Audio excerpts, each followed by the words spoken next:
அனைவருக்கும் வணக்கம். சென்ற முறை சினிமா டைரக்டர் பீம்சிங் அவர்களை பற்றி பேசியிருந்தேன். இந்த முறை எனக்கு டைரக்டர் B.R. பந்துலு அவர்களுடைய நினைவு வந்தது.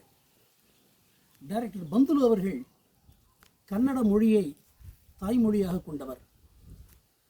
தமிழில் புகழ்பெற்ற சினிமாக்களை அவர் எடுத்திருக்கிறார். வீரபாண்டிய கட்டபொம்மன், கப்பலோட்டிய தமிழன், கர்ணன், ஒலே பாண்டியா, தங்கமலை ரகசியம் என்று பல புகழ்பெற்ற படங்களை அவர் எடுத்திருக்கிறார். இந்த படங்களில் நடிகர் திலகம் சிவாஜி கணேசன் அவர்கள் கதாநாயகனாக நடித்திருக்கிறார். நான் இன்றைக்கு பந்துலு அவர்களை பற்றி பேசுகின்ற பொழுது எனக்கு ஒரு செய்தி நினைவுக்கு வருகிறது. நான் ஒருமுறை ஒரு செய்தி கட்டுரையை படிக்க நேரிட்டது.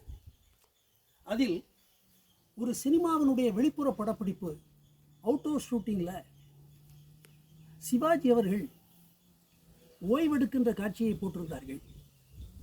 அதாவது பந்துலு அவர்கள் உட்கார்ந்திருக்கிறார். அவருடைய மடியிலேயே தலை வைத்து நடிகர் திலகம் சிவாஜி அவர்கள் ஓய்வெடுக்கின்ற காட்சியை நான் அதில் பார்த்தேன். இப்போதெல்லாம் ஒரு ஷாட் முடிந்தவுடன் கேரவனுக்குள் செல்கின்ற ஹீரோக்களை நாம் பார்த்து பழகிவிட்டோம். அந்த காலகட்டத்தில் அவுட்டோர் ஷூட்டிங்கில் இயற்கையாக இயல்பாக ஒரு சாதாரணமாக ஒரு எளிமையுடன் நடிகர் திலகம் பந்துலு அவர்களுடைய மடியில் படுத்திருப்பது எனக்கு ஆச்சரியமாக இருந்தது.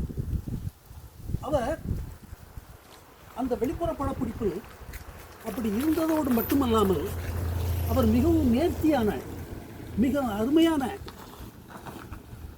அந்த சினிமாக்களில் தன்னுடைய வேடங்களை முறையாக செய்து நடித்திருப்பார். கண்ணல் சாரும் உன் பொன்னை போல் ஆகுமோ, என்னை கண்டு உண்டன் வண்டு விழி நாணுமோ, இன்பம் பொங்கும் வெண்ணிலா வீசுதே என்று அந்த திரைப்படத்தில் ஒரு பாடல் வரும். அது கர்ணன் வீரபாண்டிய கட்டபொம்மன், கர்ணன் அல்ல, வீரபாண்டிய கட்டபொம்மன் படத்தில் அந்த பாடல் வரும். அதற்கு இசையமைத்தவர் இசை மேதை ஜி ராமநாதன் அவர்கள். இசை மேதை ஜி ராமநாதனை பற்றி சீனியர் சிட்டிசன்ஸ் கேள்விப்பட்டிருப்பார்கள். அவர் இசையமைக்கின்ற ஒவ்வொரு படத்திலும் முத்தான மணியான பாடல்கள் இடம்பெறும். G Ramanathan was himself a singer. பிரபலமான பாடல்களை பாடியிருக்கிறார். எஜமான் பெற்ற செல்வமே என் சின்ன எஜமான், அழாதே அழாதே எஜமான் பெற்ற செல்வமே என்று ஒரு புகழ்பெற்ற பாட்டு உண்டு. அது அள்ளி பெற்ற பிள்ளை என்ற திரைப்படத்தில் இடம்பெற்றிருக்கிறது. அவருடைய இசையமைப்பில் தான் இந்த வீரபாண்டிய கட்டபொம்மன், கர்ணன், கப்பலோட்டிய தமிழன் படங்களில் இசையமைக்கப்பட்டிருக்கிறது. வீரபாண்டிய கட்டபொம்மனுக்காக சிவாஜி பெஸ்ட் ஆக்டர் என்று படம் தேர்ந்தெடுக்கப்பட்டு அவர் கைரோ படவிழாவில்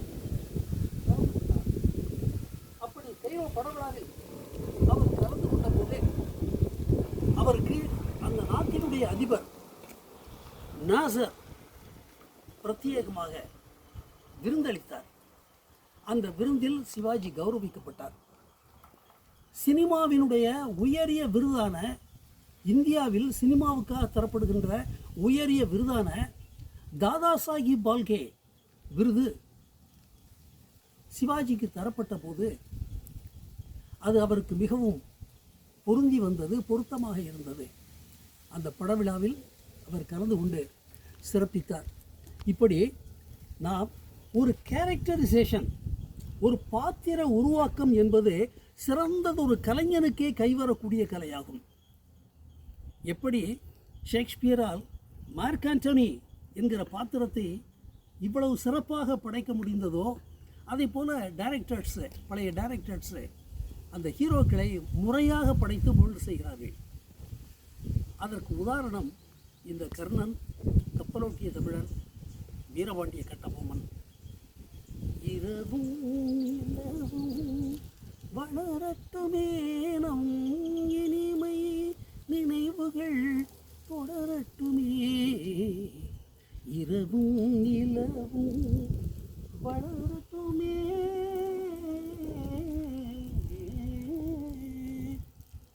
என்ற பாடல் கர்ணனில் வருகிறது. நாம் கர்ணனை பார்த்ததில்லை, ஆனால் இந்த பாடல் காட்சியில் சிவாஜியை பார்க்கின்ற பொழுது ஓ, கர்ணன் இப்படித்தான் இருந்திருப்பார் போலும் என்று எண்ண தோன்றும். அந்த அளவிற்கு இந்த பாடல் அமைந்தது. அதை போலவே பழைய பாண்டியா என்று ஒரு சினிமா, அந்த படத்தில் சிவாஜி வித்தியாசமான ஒரு வேடத்தில் நடித்திருப்பார். இரவுக்காய் உறவுக்காய் எங்கும் இந்த ஏழைக்காய் நிலவுக்காய் நீயுக்காய் நேரில் இருக்கும் இவளுக்காய் உருவங்காயானாலும் பருவங்காய் ஆகுமோ என்னை நீ காயாதே என்னுயிரும் நீ அல்லவோ அத்திக்காய் காய் காய் ஆலங்காய் விண்ணிலவே என்று ஒரு இலக்கிய நயமிக்க பாடல் இடம்பெற்றிருக்கும். கண்ணதாசனுடைய பாடல். இரவுக்காய் உறவுக்காய் இங்கு இருக்கின்ற ஒரு இளைஞனாக கற்பனை வளமும் கவி நயமும் ஒன்றையொன்று போட்டுக்கொண்டு அந்த பாடல் அமைந்திருக்கும். இப்படி முத்தான திரைப்படங்களை நடிகர் திலகத்தை ஹீரோவாக வைத்து பந்துல் அவர்கள் தயாரித்திருப்பார். இன்றைக்கு அதை நினைத்து பார்க்கிறேன். உங்களோடு அந்த நினைவுகளை பகிர்ந்து கொள்ள வேண்டும் என்பதற்காக இன்றைக்கு இந்த உரையாற்றி இருக்கிறேன். மீண்டும் விரைவில் சந்திப்போம். நன்றி, வணக்கம்.